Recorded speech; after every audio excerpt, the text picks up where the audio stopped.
con las más de 3 semanas de protestas, todo lo relacionado al COVID-19 ha quedado un poco en el olvido o puesto en segundo plano. Pero recientemente un estudio ha creado muchísimas reacciones, sobre todo en redes sociales, porque vincula las vacunas de COVID-19 con alteraciones en la menstruación. Un tema muy interesante, por eso invitamos al doctor ginecólogo obstetra y también investigador Paulino Vigil. ¿Cómo está? Bienvenido a Noticias. Encantado, buenas noches a ti y a todos los televidentes y como siempre tratando de aportar algo para la salud del pueblo panameño. Claro que sí, y me gustaría que comenzáramos con este estudio. Se menciona que un 42% de las mujeres han mencionado algún tipo de cambio en su menstruación luego de la inoculación de las vacunas de COVID-19. ¿Qué tan confiable es este estudio? ¿Se ha podido registrar estos cambios en las mujeres en Panamá? Sí, muy interesante tu cuestionamiento, interesante ese estudio también. Un estudio que parte del hecho que ya varias investigaciones habían mostrado que pareciese haber una relación entre la vacuna de COVID y el cambio en el ciclo menstrual. Sin embargo, otros estudios ya han confirmado, han evidenciado que no había ninguna relación. Por lo tanto, era necesario hacer un estudio de una mayor cantidad de pacientes. Este estudio del cual hablas evaluó 39,000 pacientes, pero hay que tener muchísimo cuidado con la interpretación de este estudio. Y aquí es donde yo quiero resaltar algunas cosas. Este estudio no se hizo directamente con la mujer o con las pacientes, eso fue una encuesta virtual donde participaban mujeres que querían hacerlo voluntariamente y daban una información. Entonces son investigaciones que distan mucho de tener al paciente y que llene algún tipo de información en forma más estricta. De hecho, en este tipo de investigación virtual, alguna gente se puede motivar a responder y otros no, dependiendo de algunas condiciones. Por ende, a pesar de ser una investigación, una publicación que involucra 39,000 pacientes, hay que interpretar con muchísimo cuidado los resultados por el tipo de estudio. Es un tipo de estudio que yo pudiese decirle a toda la población, no es confiable los resultados. Y además, cuando vemos los datos, ya lo acabas de mencionar, 42% dijeron que habían tenido algún cambio en su menstruación como ellas lo observaban en forma rutinaria. Pero también tenemos que decir que 44%, que es un porcentaje incluso mayor, dijeron que no habían tenido ningún cambio. Y que 14% de esas entrevistadas dijeron que la regla se les redujo incluso, que le fue mejor postvacunada que antes de la vacuna. Entonces, si tú analizas los resultados, prácticamente el 60% de la población dijo que no tenía ningún cambio con respecto a la vacuna y la Ok, regla, ¿no? ok, pero en estos casos, las mujeres que sí, tal vez hemos visto en redes sociales algunas mujeres que han comentado que han sentido o han registrado algún tipo de cambio, ¿entrarían, digamos, en este porcentaje que es válido dentro de una vacunación o tendríamos que hacer estudios más grandes para poder encontrar ese vínculo de una cosa con la otra? Digo, todo siempre es importante y a la población hay que creerle. Pero mira lo que estamos discutiendo. ¿Quiénes son más dados a decir o llamar la atención por algo? A quien le ha dado un resultado que no es el esperado, pero eso no significa que esa sea la mayoría de la población. Ok. Entonces, ¿qué pasa? No es hacer un estudio con mayor cantidad de pacientes, porque 39,000 para todos sabemos que es un grupo muy grande, sino es la calidad y el tipo de investigación. Por ejemplo, se puede hacer una investigación donde personas vacunadas y no vacunadas seguir qué pasa con la regla. Ya hay estudios, pero con población más pequeña, donde no se ha encontrado diferencia. Se me están ocurriendo ideas a tu cuestionamiento, comparar un tipo de vacuna de influenza, de otra vacuna, y más en estos periodos en que se ponen muchas vacunas, como por ejemplo influenza, y ver esa población que se está vacunando con influenza y ver esa población que se está vacunando con COVID-19. Ese sería un estudio, pero seguir al paciente real y no que te respondan vía virtual, porque tú a Claro. través de este tipo de tecnología puedes responder cosas subjetivas a tu criterio, a diferencia que si te está viendo en un estudio un profesional de la salud. Entonces, posiblemente el cambio de investigación me llevaría a mí, si encuentro los mismos resultados, a aseverar que hay una asociación.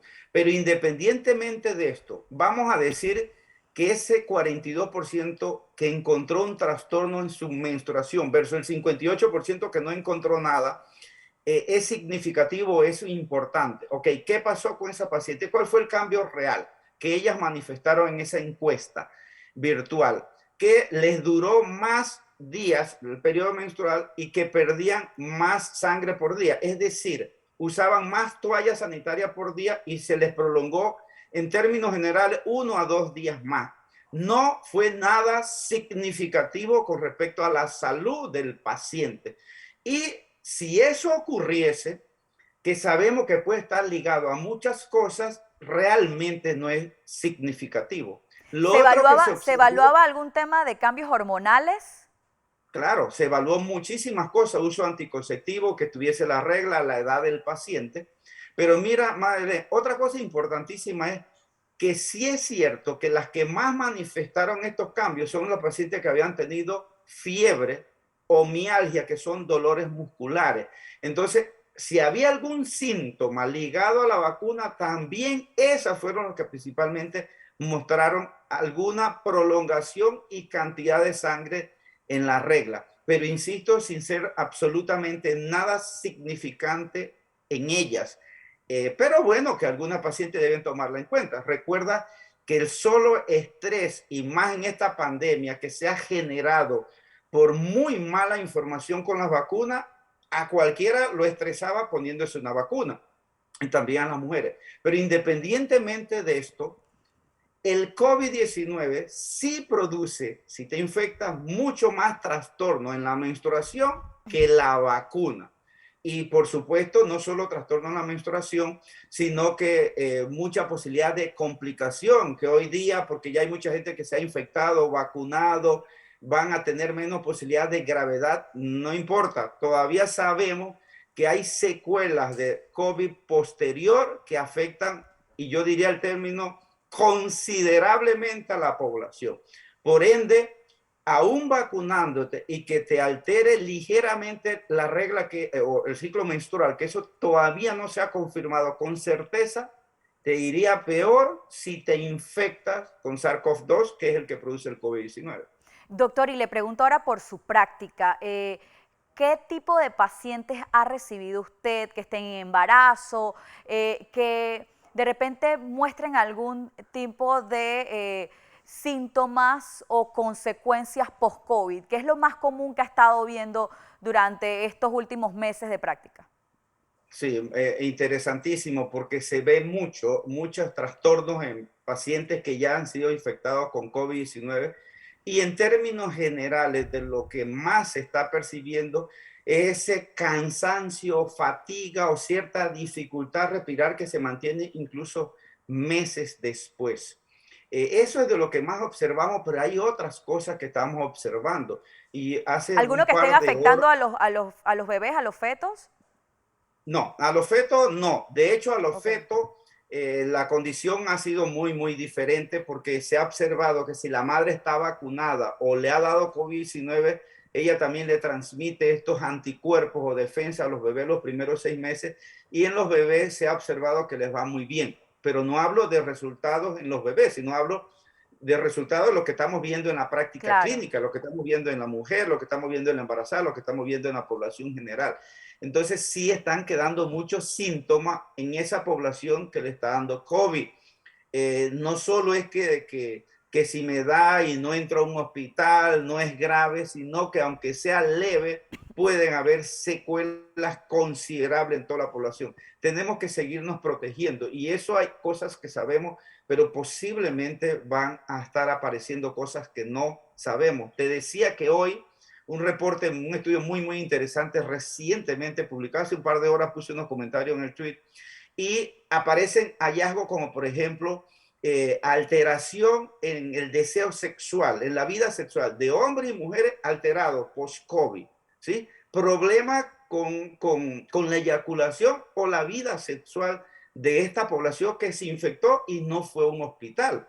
Como estamos hablando de Wow. hombres y mujeres, estamos hablando de una población femenina en este caso, esto también es una manifestación tardía, posterior a COVID-19, fuera de todos los síntomas y manifestaciones que ya se han manejado clásicamente o de hace varios, 2 años, pues, o muchos meses atrás.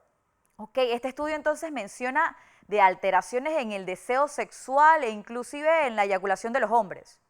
Así es, alteración de la libido o el de deseo sexual que disminuye considerablemente en pacientes que le ha dado COVID y el estudio fue evaluado hasta 12 semanas, 3 meses después, ahí se empezó a evaluar. Una población de 480,000 hombres y mujeres que les dio COVID y comparada con cerca de 2 millones que no le dio. Entonces es un estudio que este sí es un estudio de un valor a interpretar muy, muy diferente. Y ahí aparece, insisto, hallazgos como los que ya sabíamos, alteración del olfato, el malestar general, la dificultad o cansancio fácil, pero La además falta de aparecen, concentración también está siendo bastante común, es, ¿no? exactamente, y aparecen cosas que no sabíamos de estudios anteriores, pero como el tiempo nos ha dado la oportunidad de ver y analizar estas cosas, son hallazgos bien, bien interesantes. Así que COVID-19, además de seguir con nosotros, nos sigue mostrando en las investigaciones que hay cosas más que no sabíamos en secuela en la calidad de vida del ser humano, razón por la cual hay que seguirse protegiendo, que ya no solo es que me infecté y me muero o no me muero, o voy a un hospital o no voy a un hospital, sino que mi calidad de vida y daño a algunos órganos se va a ver comprometido en el futuro. Claro. Doctor Paulino, siempre muy interesante conversar con usted. Gracias por acompañarnos hoy en el Noticiero Estelar de Next Noticias. Que tenga buenas noches. Buenas noches, encantado como siempre, que estés muy bien.